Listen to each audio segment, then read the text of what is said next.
Inaasahan mo ba na sabihin ko sa'yong oo? Sabihin mo yung totoo. Hindi maganda yun, te. Ano bang tingin mo sa Koreanong yan? Walang damdamin? Walang pakiramdam? Hindi marunong masaktan? Na kapag hindi ka bumalik sa kanya, hindi siya iiyak? Hindi siya malulungkot?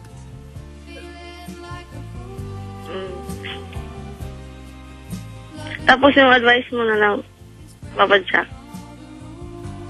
Advice ko? Uwi ka ng Pilipinas, ate. Dito ka na lang, ha? Oo, wag kakalat ng kalandian mo sa ibang lugar. Nakakahiya tayo. Nakakahiya Tapos, diba? Tapos, pumusta ka ulit. Meron ka kamang boyfriend. Alam mo, didiretsahan kita, Jenny, ha? Ako, pakiramdam ko, sa kahuli-hulihan ng kwentong ito, umiiyak ka. Oo, iyak. Pupustahan kita. Sa kaduluduluhan ng kwentong ito, ikaw ang talo. Ang hirap. Oo. May ka sa akin, ate. Mahirap. Mahirap, ate. Ganun talaga. Yan ang gusto mong gawin sa buhay.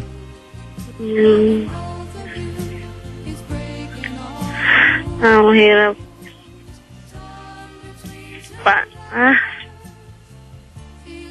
Diba? Oo. Sige na, Jenny. Ano? May tatanong ka pa? Uwi na lang ako, Papa Jack. Hindi, pag uwi mo, wag mo takas yung anak mo. Ha? Paalam ka Ang na anak ko kasi, hindi ko kaya kung wala yung anak ko. Jenny! Wag mo namang hayaan, sa kalandiang gagawin mo, lahat ng tao sa paligid mo malulugi dahil sa'yo. Hindi ko kaya yung anak ko kung sasabihin ko mag-divorce ako sa asawa ko. Hindi mapunta yung anak ko sa akin. Totoo. Hindi ko alam, ha? Nandiyan ka sa Korea. Tinanggap mo. Makinig ka! Hindi. Tinanggap mo yung idea na tumira sa Korea kasi atat na atat ka magkaroon ng asawang Koreano kasi alam mo na magkakaroon ka ng pera. Nandiyan ka sa Korea. May batas sila. Irespeto mo yun. Hindi ko kaya. Ngayon, kung hindi mo kaya pangatawanan yung batas na meron sila dyan, di ba, bilang Pilipina, huwag kang gumawa ng katarantaduhan. Hindi ko kaya, Papa Jack. Di huwag ka maging malandi. Ganun lang yun. Anong palagay mo sa lahat ng gagawin mo? Pabor sa'yo lahat ng bagay-bagay? Ate, Pilipina ka, Pilipino ako. Diba? Naiintindihan ko mahalaga ang mga anak sa atin. Okay, fine.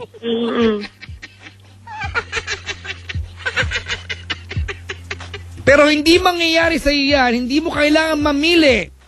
Diba? Kung maiiwan sa anak mo o hindi. Kung hindi ka gumawa ng kalandian mo. Kung matinu-tinu ka lang, hindi natin pag-uusapan kung kanino pupunta ang bata.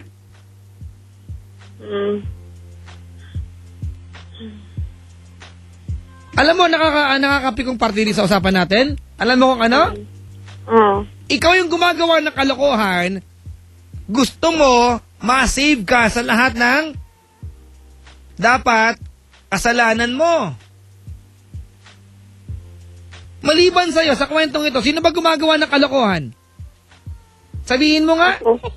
Ako. Ikaw lang, di ba? Ang lagay, ayaw mo mag-suffer?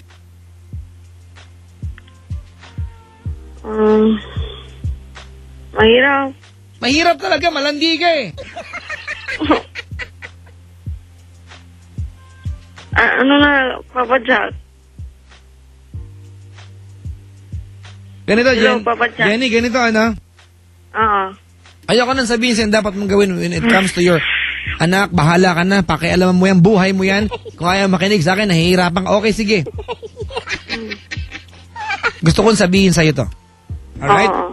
Nakakahiya. Isa ka sa kakaunting dahilan kung bakit nakakahiya maging Pinoy minsan. Diba? Dahil may mga tao kagaya mo gumagamit ng ibang tao para guminhawa sa buhay. Okay lang naman yun eh, diba? Mas mayaman sila sa atin bilang mga Pinoy. Walang masama. Pero sana wag na natin silang lokohin. Di dahil Koreano sila, Chinese, Japanese, Amerikano, Australian sila. Wala silang pakiramdam. Meron din po. Hindi ko sinasabing sila lang lagi ang mabait. May kilaran ako, loko-loko rin, Briton. Diba? Hindi lang. Pero sa kwentong ito, ate, ikaw lang ang siraulo dito. Umuwi ka ng Pilipinas. Kung gusto mo sundin ng puso mo, sundin mo. Alright? Oo, bago ka umuwi ng Pilipinas, paliwanagan mo na yung nanay mo. Nanay, ha? Wala na yung buwan-buwang sustento sa'yo, ha? Oo, kasi po, iiwanan ko na yung asawa ko. Tapos, okay na. Papa Jack, okay na. Kasi nga, may mga gamit na kami. Maganda na yung bahay namin. Kakadiri ka. Hindi, okay lang. Oo. Uwi ako. Ginamit mo lang yung asawa mo, di ba?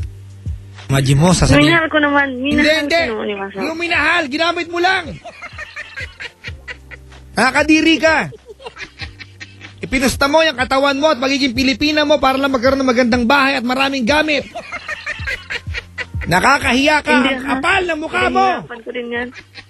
Kapal ng mukha mo. Hindi. Totoo. Ginamit mo lang yung asawa mo, hindi mo yan minahal. Hindi, minahal ko din yun. Hindi ako naniniwala sa sinungaling ka. Kapal ng mukha mo.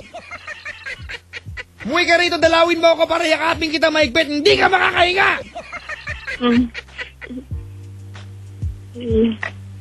Nakakadiri ka.